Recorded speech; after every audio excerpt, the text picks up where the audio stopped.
Welcome back to Notorious Autosports, and today we are back in the shop, and again we are back on Project Zero. Today we're going to get to the point of actually filling in the voids in the bottom of this thing, get this floor pan in, get this frame rail in, and have this shell further along than it's ever been the entire time I have ever owned it. Yeah.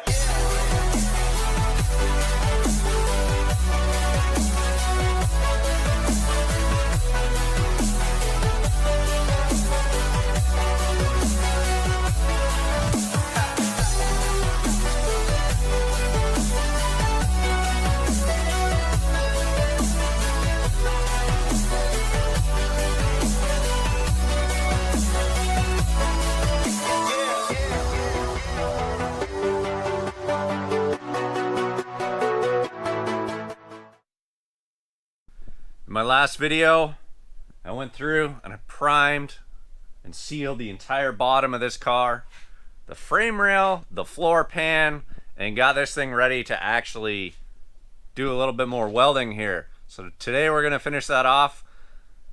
I've got some copper weld through primer in the perimeter around the floor pan. I had mentioned about the overlapping seams in the last video as well, and that is a great area for rust to start forming. That's why we like to do butt welds on all of this floor pan seams. Plus it looks a lot tidier. But here we have a factory overlap seam.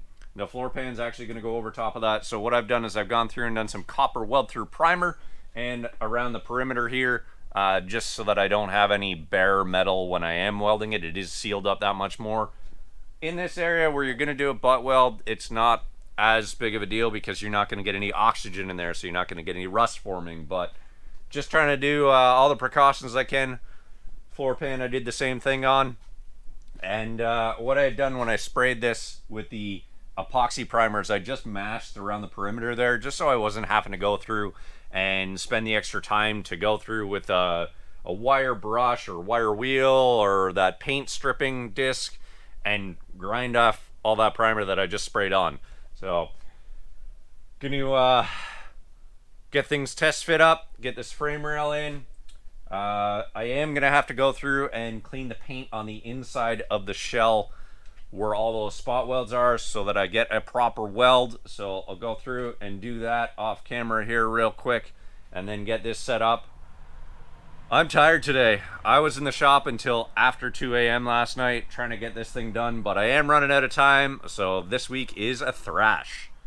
Frame rail, all test fitted up there again, or final fit up, I guess. Clamped in place, and as I was saying, I went in here with a flap disc, cleaned up all these holes, and some of them I've got drilled all the way through the frame rail where I had the clecos holding it up. But I have areas here on that edge of the frame that I've actually got primer, and I don't want to be welding in through the primer.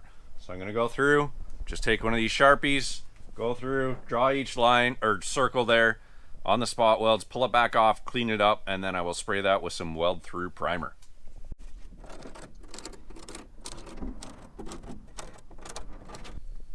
Got the frame rail pulled out, had all the marks on it with the Sharpie, went through and just quickly hit it with a flap disc on the grinder, a couple coats of weld through primer there, and we'll go ahead, get it fit back on here, get the floor pan clecoed up, get everything into its final position, and then I'll probably have to do some hammer and dolly work just on the floor pan to get it as tight as I can to the top edge of the frame rail in certain spots.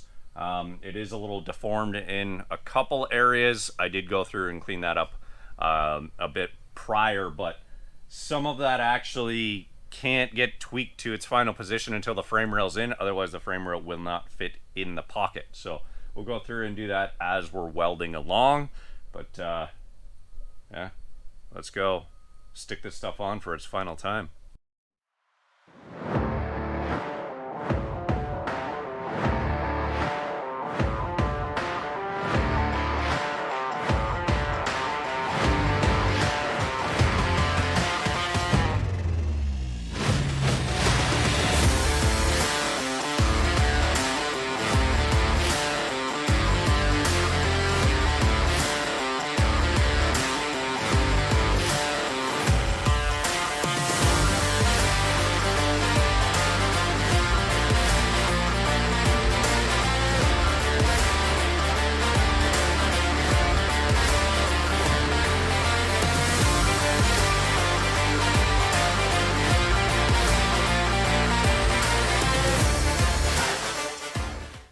last minute switch up. I ended up pulling the rail off and actually spraying white paint on the inside of the rail and the bottom side of the floor area where the rail is going to cover. My plan ultimately is to do Eastwood internal frame coating on this, because I obviously can't get to the inside of the other one to paint it white either. But this way it's at least sealed up a little bit more, has that primer sealed up, and just an extra layer of protection. It might be pointless, I don't know. I had a rattle can of white kicking around, so I figured I might as well do it. And that way it gets to some of these areas on the frame rail where it's actually going to be covered as well. And then I'm not going to see bits of white, or sorry, bits of yellow peeking through after I spray the bottom white at some point. So I got the rail final fit back up again. I did have the floor pan on to make sure, just verify fitment and location. Then I did pull it off so that I could clamp it and hold it where it needs to have the spot welds on this area. We can get that a lot easier without the floor pan on, and we'll get this all tacked in, get some spot welds set, and then go ahead and do the floor pan afterwards.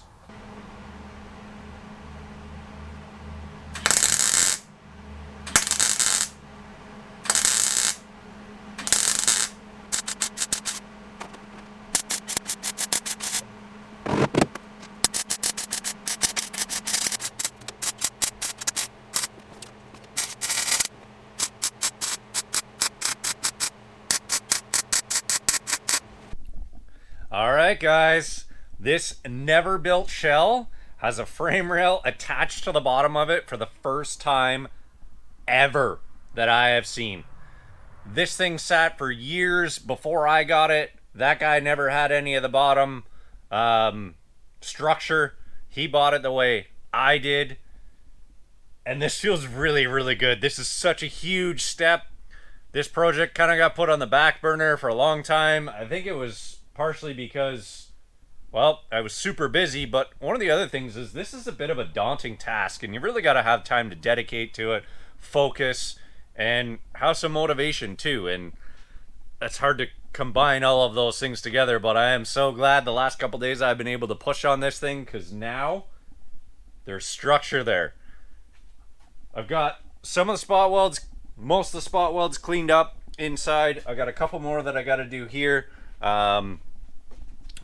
Once I went through and did all the spot welds on the inside, I had these spots from where the clecos were on the bottom side, and I went through and sent a good spot weld all along them from this side, really secured them up real nice.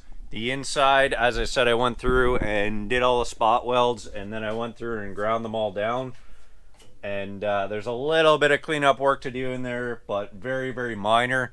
The one thing that was really hard is because you're welding through the thin sheet metal to get to the thick sheet metal, a lot of it kind of burns away around the spot weld hole. So, for example, this is way larger than what I was working with, but for example, you'd kind of start some tacks in the center of the hole or on the one edge and work your way across, and then go to the top and do another row of tacks and basically work your way across the diameter, that 3/8 diameter of that spot weld that was cut out. So if you're just doing equal thicknesses of metal, it's a lot easier because you can put a lot more heat into it and then get them to fuse together. But being the sheet metal onto the thicker metal of the rail here, you really had to keep the heat low so that you didn't open up that 3/8 hole from where the spot weld was cut. But it's all in there now. We'll do a bit more cleanup work on that, and then get to that last major part there. I do have a coil bucket that I'm going to stick in here as well, just so I can get it to roller status. But that's the next big part there for sure. Gonna actually have quite a bit of time into that because, again, sheet metal, so you got to take your time. It does burn back in a lot of spots, but just doing what I can. A little 110 MIG welder would be a little easier probably for doing the thin sheet metal. Mine is 220 or 240 depending on where you live. So even cranking it right down, it's still right on the edge there, but we're getting through it.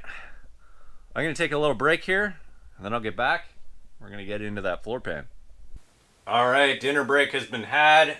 Back out here. Floor pan is placed up where it needs to be. And I guess there's nothing to do now other than to start tacking it in and do a little bit of form fitting. I have a little bit of unevenness between the floor pan and the actual trans tunnel. Again, this one was kind of had a bit of wrinkling in it around here that I tried to hammer and dolly out. But I also didn't test fit it to the car while I was doing that, so, you know, minor variations. We'll just hammer and dolly it back, reform it a little bit so that they meet up real nice, and then get all our gaps nice and tight, get her tacked in.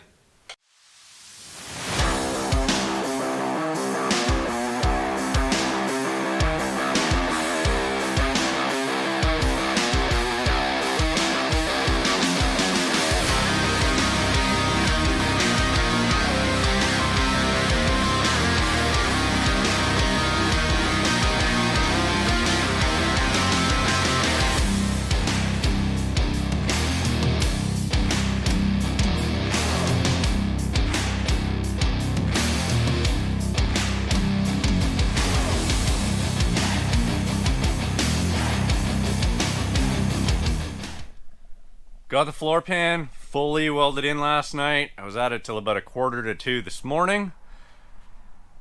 It's the third in a row of my late nights. Night prior to that, I think it was 2:30. Night prior to that, 2 a.m. Really putting in the hours trying to make this stuff happen and juggle everything else that's got to happen in a day as well. But made a ton of progress. Spent a bit of time tonight grinding this down. And I'm actually using a variety of different tools. First, we have the cutoff wheel, which normally you would just slice with, but it's actually really good when you're running along your welds. You can actually hit the crown of the weld, knock the crown down really good, and then work the edges to try and blend it down fairly smooth before going to a grinding disc. I've been using the roll-lock disc on a die grinder as well. Very effective. And then this is something you're going to want to buy in a bulk pack. Like, buy the 15 pack of these 40 grit flap discs, because you'll use them all throughout this kind of sheet metal work. Blending, smoothing, they work amazing. I'll actually get you in a little closer here. So here I have a weld that I've just knocked down with the just with the die grinder. Actually, I took the top off of it first, and then I came in with the cutoff wheel and actually did the next section here. This is actually cutoff wheel and then smoothed over with the flap disc as well, so you can see it really does give a really nice finish in there. Blends that weld out, and I'm trying to make it disappear as much as I can so that you don't know I was ever here by just looking at it. So I'm gonna spend a whole bunch more time tonight trying to smooth all those welds. We got all the way down and around along the bottom as well. That's just knocked down real quick, get the highs off of it, and I'll have to go through and smooth that out a whole lot more before I get to the flap disc. But making progress and getting to the point of getting this thing in primer. So I'll keep going with this until it's all finished up, let you guys see the finished product. And then I got to do the backside, clean it all up as well. And then I can do primer on the inside to seal all those welds too. All right, guys. Floor pans all smoothed out, cleaned up, looking awesome here. There's a couple tiny imperfections that I'd just be chasing for a while. There's a couple spots that were a little thin up along here at the seam. So you go to clean them up, you add a little bit more weld, you have a little bit of a burn through, so you kind of chase that. And I got to the point where everything's about as good as it's going to get. So I'll go through and just hit that a little more with the flap disc, just to clean up the seam a tiny bit more, but it's pretty flat, pretty smooth. Again, there's no getting away from the fact that I had to put a floor pan in here. It is what it is, but try and make it look as clean as possible. That's my goal. I'm all self-taught on this stuff, so, you know, I can only do so good. There's probably tons of fabricators out there that have a ton more skills. They've been doing it for a long time. They could do a way nicer job at this, but this is just me in my garage at home, self-taught. I'm going with what I got, but I'm really, really happy with the outcome here. Now I just got to get some primer on it, get some primer on that frame rail, and then get this thing back down flat and get on to the next step.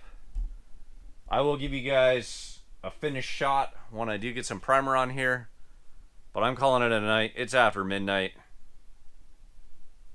I'll catch you guys later. Alright, next day. Got everything prepped, sanded, wiped down, wax and grease remover. About ready to spray some primer on this. I went and wet the floors down, let the shop settle, had the fan on for a while. And one thing I didn't mention about last night, so I had a late night, but I didn't show what else I got into on the back side. So it wasn't just cleaning up the welds on the other side. I actually went through and cleaned up in here, and then on this pan here, went around and cleaned up all the welds in there. And you can see a lot of this is actually exposed. There was sound deadening on this side of the car and then up through the back, but they had originally stripped a lot of this, and so I didn't really need to clean any of that up, or so I thought. And then we had it all sandblasted, figured the blaster would take off the little chunks, like it was kind of like pen size chunks, pretty small, but they were scattered throughout. After I got all the blasting media out of the car, which was a pain because it was dustless blasting, so mixed with water, so it causes clumps everywhere. Like every crevice and corner, it dries and it's just like dried up mud. But once I got all this cleaned out, I did notice that a lot of those little chunks were still there. The blaster didn't knock them off.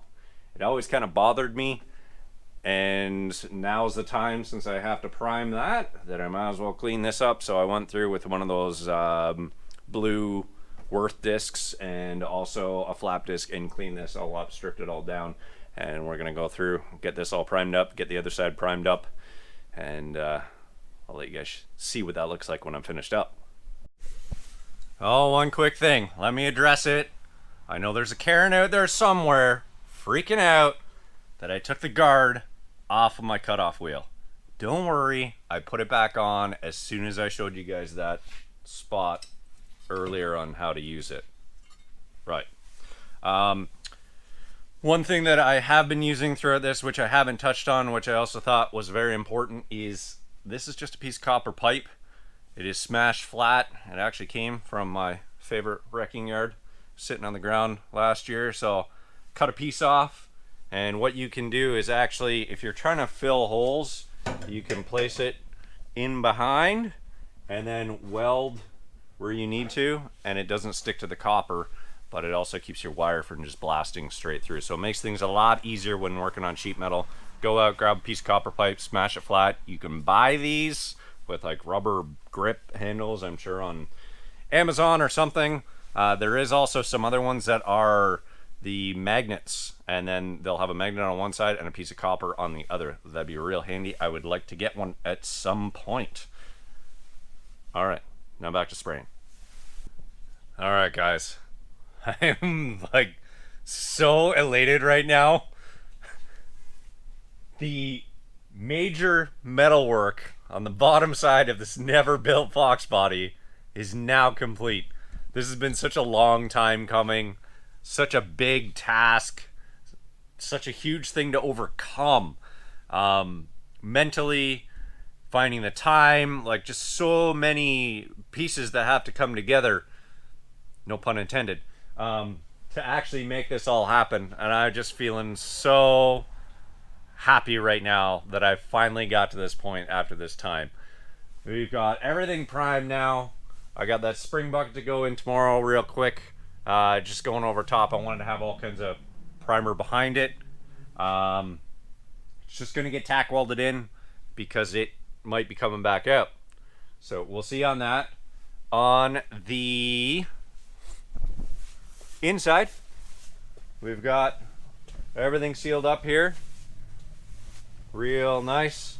Everything turned out great. You can see we're all ready for some more white paint in there. Had a couple spots along the driver's side floor pan as well that the paint had just kind of broken up from hammer and dolling, just some imperfections out of the floor. So I went through, hit them with a flap disc, cleaned them up, and then sealed them back up. So everything's gonna look nice and clean and consistent. And I'm stoked. So next step, get some suspension, K-member, differential in this thing, get it back down on the ground, get it out of the shop. I really appreciate you guys watching all these videos that I'm putting out. Thank you for following. All the comments on Instagram, everything like that has just been, it's huge. It gives me more motivation to keep going with this because it is such a big task. And there's a lot of these builds that you might get partway through and decide, you know what? I'm not feeling it anymore. I want to go out. I want to buy something that's built and enjoy it, already done, and not have all the hassle. But there's something to be said about the satisfaction and fulfillment of building something with your own hands. So if you do have a project on the go and you're feeling bummed out about it, it happens to the best of us, to almost everyone, I'm sure. But keep going with it, because when you do get that progress, you do get to that finish line, you are going to be so happy. You're going to be able to enjoy it that much more because you built it yourself. So go out and build, have fun in the shop, keep yourself motivated. Feel free to reach out if you have any questions on anything, you need help along with your build. Myself, Caslo Customs, Gary, Infamous Project, Chris, all those guys are more than willing to help out when you are having some troubles. I've had a lot of people reach out to me lately. A guy just the other day with some starting issues, ignition problems, another guy with engine questions, and it's great to actually be able to help the community. So thank you guys again for watching. Stay tuned for future episodes and have a great weekend.